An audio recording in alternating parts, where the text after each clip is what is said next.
Bonjour, dans cette capsule sur Access, nous allons voir des notions portant sur les propriétés des champs, soit les formats et les masses de saisie. Commençons avec une table de données.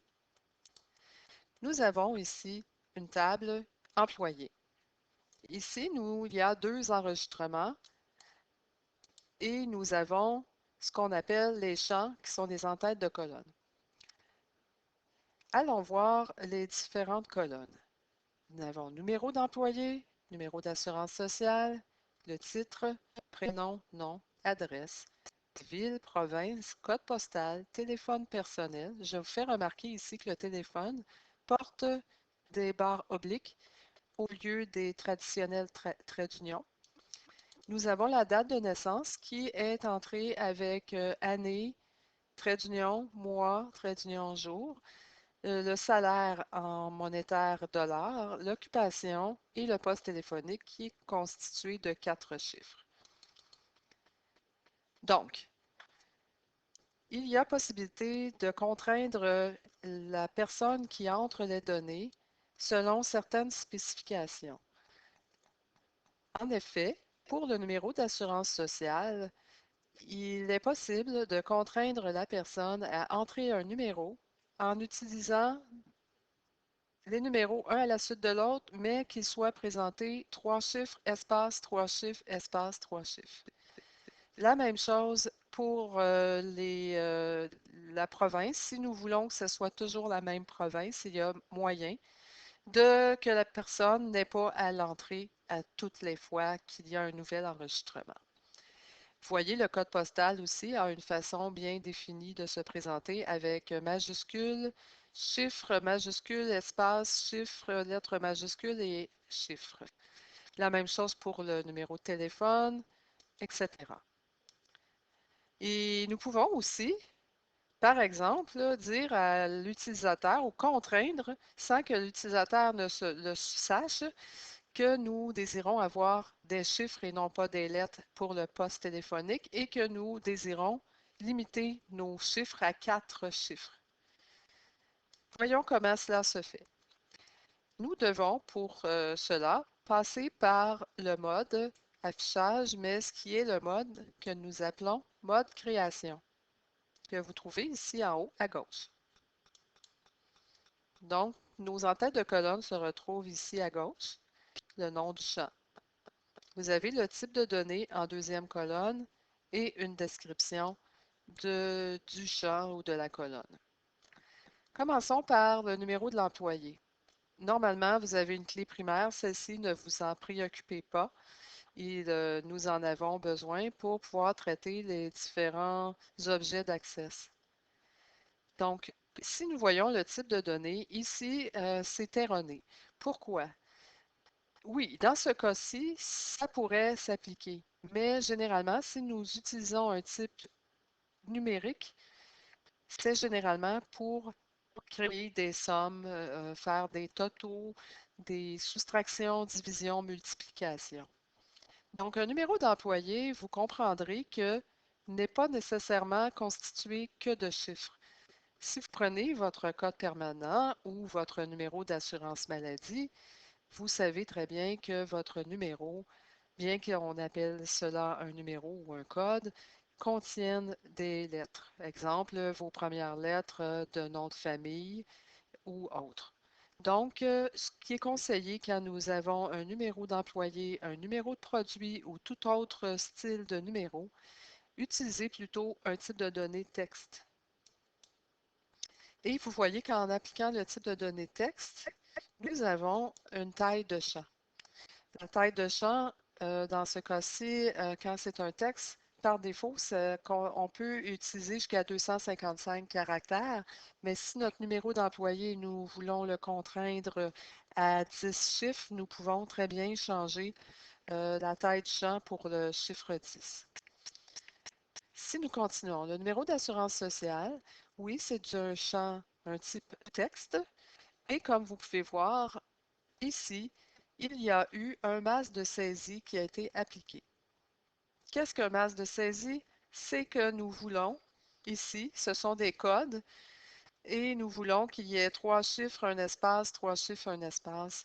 Donc, vous n'avez pas à prendre ces codes-là par cœur parce que si vous voyez à votre droite les 3 petits points et que vous cliquez dessus, premièrement, il faut enregistrer la table.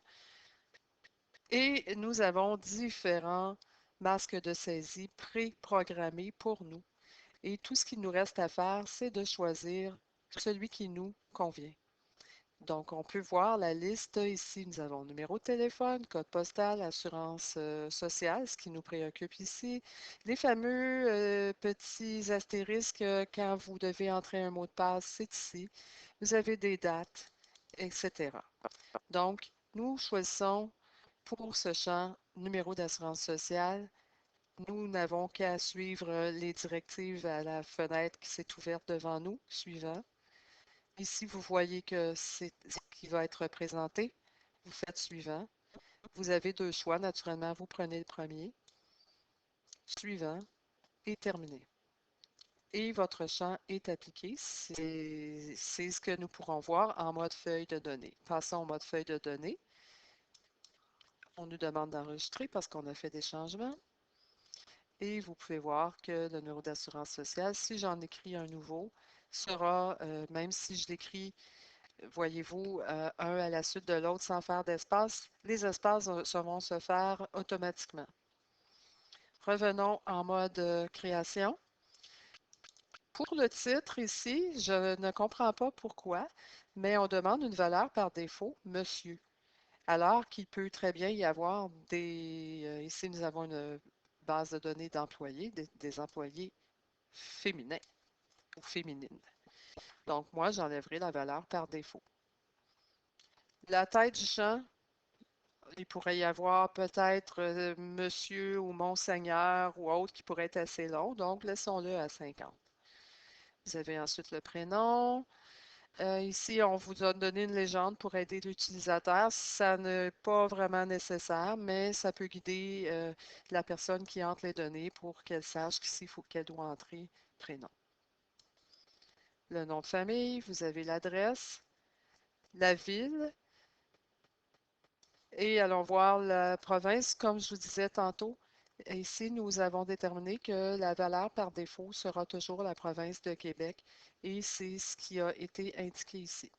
Code postal, on parlait d'un masque de saisie pour le code postal. Il a été appliqué, mais refaisons l'exercice. Allons voir comment appliquer un masque de saisie dans le cas d'un code postal. Il s'agit encore de cliquer dans la ligne masque de saisie. Allez voir les 3 points. On enregistre la table et nous choisissons code postal. Suivant, voilà une idée des codes de masque et nous choisissons le premier choix.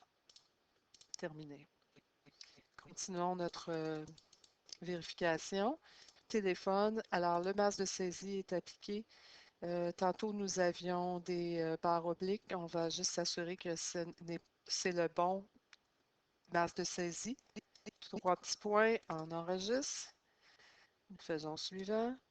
C'est ce que nous choisissons ici. Premier choix, suivant, terminé. Alors, si c'est fait, la date. Effectivement, la date ici, on voulait avoir un format. Ici, nous pouvons voir le format qui a été choisi, le format abrégé. Que veut dire format abrégé? Ça veut dire que c'est bien celui que nous visions avec l'année, trait d'union, mois, trait d'union, jour. Salaire monétaire, ici, il y a beaucoup de codes de champ, mais il y a possibilité d'aller simplement choisir comme format monétaire, pas des euros naturellement, mais des dollars, écrit en bien en français. L'occupation, on peut continuer. Le poste téléphonique. Voyez-vous ici, le poste téléphonique, nous avons mis un code qui représente 4 zéros, ce qui veut dire que l'utilisateur devra entrer seulement des numéros. S'il essaie d'entrer une lettre, ça ne sera pas possible. Et s'il essaie d'entrer 5 numéros, au-delà de 4 numéros, il ne pourra accepter les numéros superflus. La même chose pour le courrier électronique.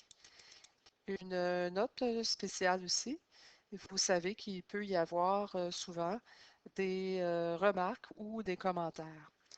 Ce nouveau champ, si nous ouvrons un champ commentaire, celui-ci, à la place d'utiliser un type texte qui nous limite à 255 frappes, nous pourrons choisir un style de données qui est un style mémo.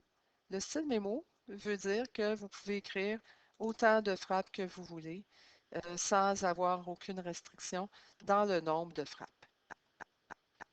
Donc, c'est ce qui je voulais vous démontrer en utilisant bien de façon appropriée les propriétés des champs.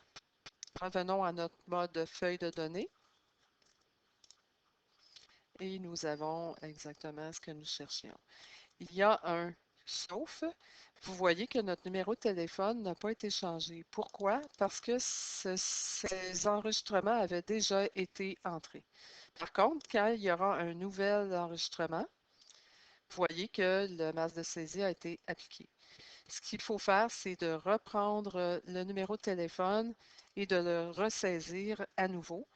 Je vais le saisir sans mettre de parenthèse ni de trait d'union avec tous les chiffres un à la suite de l'autre. Donc, je tape 4, 5, 0, 1, 2, 3, 3, 6, 6, 2 et je fais entrer. Et vous voyez, c'est entré de la façon voulue. Le prochain, 4, 5, 0, 1, 2, 3, 3, 7, 9, 8. On fait entrer et c'est saisi comme nous voulions. Alors, je vous remercie beaucoup de votre attention. J'espère que cela aura démystifié les propriétés des chats. Merci.